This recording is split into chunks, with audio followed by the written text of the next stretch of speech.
27 मे 1977 हा दिवस म्हणजे पिंपरी चिंचवड शहराच्या इतिहासात सुवर्णाक्षरांनी नोंद करावा लागेल.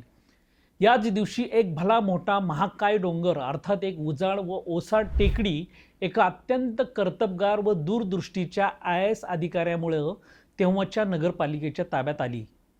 दुर्गा टेकडी असं नाव असलेल्या या शहरातील सर्वात सुंदर व विलोभनीय पर्यटन स्थळ म्हणून नोंद झालेल्या शहराच्या या अभिमानाची कहाणी आज आपण जाणून घेणार आहोत.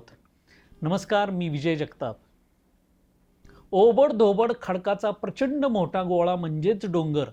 अशा उजाड डोंगरावर लाखो झाडे लावायची, ती जगवायची आणि त्या निर्माण झालेल्या अभयारण्यातून डांबरी रस्ता तयार करायचा. हजारो पशु पक्ष्यांना विहार व आराम करता येईल या दृष्टीने मचाण उभी करायची, त्यांच्यासाठी पिण्याच्या पाण्याची सोय करायची. फारच अवघड व आव्हानात्मक वाटते ना, परंतु हे शक्य करून दाखवलं पिंपरी चिंचवड नगरपालिकेने आणि पुढे 1982 मध्ये निर्माण झालेल्या महानगरपालिकेनं. आज पिंपरी चिंचवड शहराची ओळख बनलेल्या या शहराचं हृदय व आत्मा असलेली दुर्गा टेकडी आता 50शीत पदार्पण करत आहेत. वास्तविक ही टेकडी जरी हजारो लाखो वर्षापासून निसर्ग निर्मित असली तरी एखाद्या शिल्पकाराने शिल्प निर्माण करताना दगडातूनही जीव निर्माण करावा इतकी मेहनत, इतकं कष्ट नगरपालिकेने तेव्हा घेतलं आणि शहराची शान व भूषण ठरलेली ही दुर्गा टेकडी आज पिंपरी चिंचवडकरांच्या अस्मितेचं केंद्र बनली. या टेकडीचा इतिहास देखील मोठा रंजक आहे. 27 मे 1977 या दिवशी पुण्याचे जिल्हाधिकारी असलेले दिनेश अफजलपूरकर हे MIDC साठी पाणी पुरवठा केलेल्या टाकीची पाहणी करण्यासाठी रावेत येथे आले होते. पाण्याच्या टाकीवर चढून ते माहिती घेत असताना अचानक त्यांचं लक्ष समोर दिसणाऱ्या ओसाड व उन्हाळ टेकडीकडे गेलं. ही जमीन कोणाची अशी विचारणा त्यांनी करताच ही पडीक गायरान जमीन असल्याचं उत्तर सोबत असलेल्या तलाठ्याने दिलं. गायरान जमीन म्हणजे सरकारचीच हे लक्षात येताच अवघ्या एका सेकंदात त्यांनी बरोबर असलेल्या तहसीलदार व नगरपालिकेचे मुख्याधिकारी श्रीनिवास पाटील यांना आदेश देत ही संपूर्ण टेकडी ताबडतोब वृक्ष लागवडीसाठी व वनराई करण्याच्या कामास हाती घ्या असे म्हटले. जवळपास 75 एकर इतक्या जागेवर विस्तारलेली ही टेकडी आकुर्डी, निगडी व रावेत या 2 ग्रामपंचायतीच्या हद्दीत तेव्हा येत होती. साक्षात कलेक्टरांनीच आदेश दिला असल्यानं त्वरित वन विभागाने वृक्षारोपण करण्यासाठी अहवाल बनवला. सदर अहवालात 20,000 झाडे लावण्याचे नियोजन करण्यात आले. परंतु इतकी झाडे लावायची म्हणजे खर्चही भयंकर होता. या अहवालानुसार 1,55,000 रुपये खर्च तेव्हा येत होता. कल्पना करा, तेव्हाचे 1.5 लाख म्हणजे आत्ताचे 50 कोटी रक्कम होय.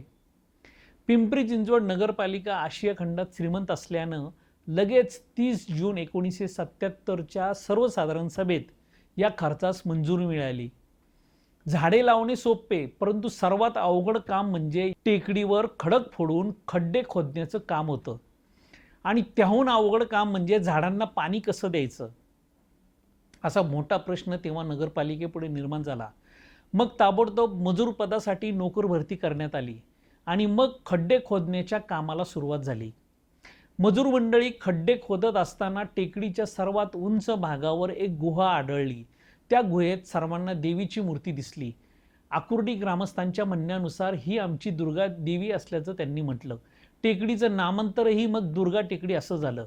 खड्डे खोदणं, झाड लावणं, खांद्यावर लाकडाची कावड धरून पाणी वर नेणं हे प्रचंड आव्हान असलेलं काम तेव्हा होतं. मात्र सर्वांनी एक दिल्याने ते काम केलं. झाडे लावून तर झाली, परंतु डोंगरावर चरायला जाणाऱ्या गुरांपासून झाडे वाचवायची हे मोठं दिव्य संकट पुढे निर्माण झालं. मग झाडांना गुरांपासून वाचवण्यासाठी रात्रंदिवस पहारा ठेवण्यासाठी रखवालदार नेमण्यात आले. अखेर झाडे जगली, वाढली, मोठी झाली.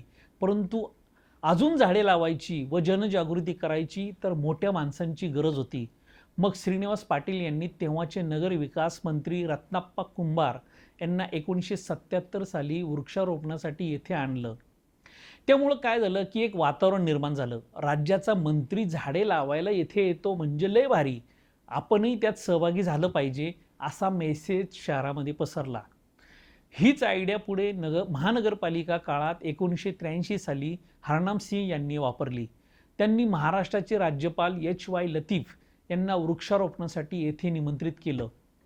ते येणार असल्याच्या दिवशी महानगरपालिकेच्या शाळांमधील झाडून सर्व विद्यार्थ्यांना टेकडीवर वृक्षारोपणासाठी नेण्यात आलं. झाडं लावणं म्हणजे देशभक्ती व राष्ट्रकार्य असल्याची क्रांती शहरात तेव्हा निर्माण झाली.